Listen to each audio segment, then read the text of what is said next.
ক্রিকেটের সবচেয়ে আলোচিত নাম সাকিব আল হাসান। মাঠে থাকুক বা না থাকুক, তাকে ঘিরে আলোচনা কখনোই থেমে থাকে না। তিনি কি আবার জাতীয় দলে ফিরবেন? বিসিবি কি তাকে আদৌ দলে ভিড়াবে? এমনকি সম্প্রতি পাকিস্তান সিরিজে দর্শকদের প্ল্যাকার্ড নিয়ে মাঠে ঢুকতে না দেওয়ার যে ঘটনার কথা শোনা গেছে, এগুলো নিয়ে এখন ক্রিকেট মহলে চলছে নানা গুঞ্জন। তবে সব গুঞ্জনের পালে হাওয়া দিলেন খোদ বিসিবি সভাপতি আমিনুল ইসলাম বুলবুল। সম্প্রতি যমুনা টিভির স্যাটারডে নাইট স্পোর্টস অনুষ্ঠানে জনপ্রিয় ক্রিকেট বিশ্লেষক ও উপস্থাপক সৈয়দ আবিদ হুসাইন সামি বোর্ড সভাপতির কাছে সাকিব আল হাসানকে নিয়ে বাংলাদেশ ক্রিকেট বোর্ডের অবস্থান সম্পর্কে জানতে চান। সামির সেই প্রশ্নের একেবারে খোলামেলা উত্তর দেন বুলবুল।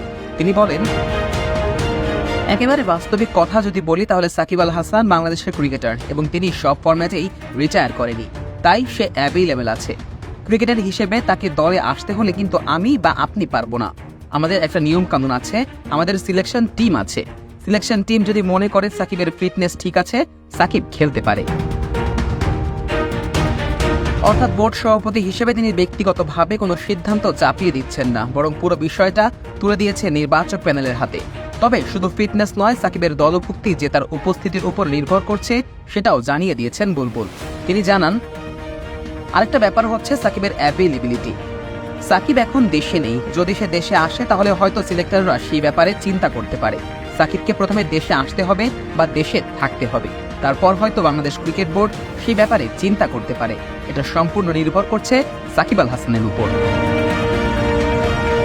অর্থাৎ আবারও লাল সবুজ জার্সি গায়ে জড়াতে হলে সাকিবের নিজে থেকেই আগ্রহ দেখাতে হবে। দলে ফেরা এখন আর একতরফা সিদ্ধান্ততে আটকে নেই, বরং সাকিবের সদিচ্ছা, ফিটনেসের অবস্থা ও নির্বাচকদের উপর নির্ভর করছে।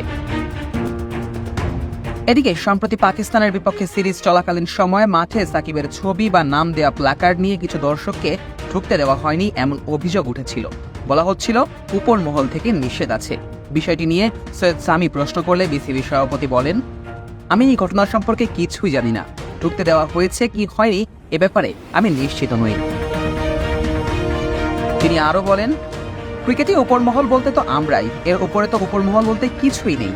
আমাদের উপরে তো আমাদের মন্ত্রণালয় আছে, তবে আমার জানা মতে আমাদের বোর্ড থেকে এ ব্যাপারে কোনো আলোচনা হয়নি বা কোনো নির্দেশনা দেওয়া হয়নি। এমনকি টেস্ট ক্রিকেটের 25 বছর পূর্তি অনুষ্ঠানেও সাকিবের ছবি সম্বলিত প্ল্যাকার্ডের উপস্থিতি দেখা গিয়েছে। সেখানে মন্ত্রণালয় কিংবা বোর্ড থেকে কোনো বাধা সৃষ্টি হয়নি বলেই জানিয়েছেন বুলবুল। তিনি বলেন, টেস্টের 25 বছর পূর্তির অনুষ্ঠানেও এনএসসি থেকে কোনো ঝামেলা করা হয়নি এবং তারা আমাদের আরও সাহায্য করেছেন। সাকিব আল হাসান বাংলাদেশের একজন সম্পদ, এটা বিসিবি বিশ্বাস করে, কিন্তু এর জন্য সাকিবকে কোনো বিশেষ সুবিধা অবশ্য দেওয়া হচ্ছে না।